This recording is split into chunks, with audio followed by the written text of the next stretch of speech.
દૈન્ય એ સામાન્ય દીનતા પણ છે અને દૈન્ય એ અલૌકિક પ્રકારનો દીનતાનો ભાવ પણ છે. એટલે આપણા માર્ગમાં પરમ દૈન્ય શબ્દ પણ શિક્ષાપત્રમાં જોવા મળે છે.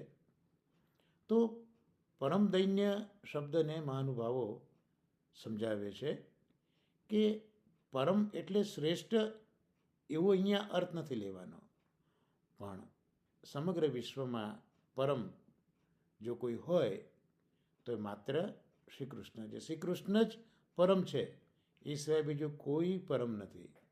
તો એવા પરમ શ્રી કૃષ્ણ માટે જે આપણા દિલમાં દીનતા, દૈન્ય ઉભરાય, જે આપણું દૈન્ય પરમ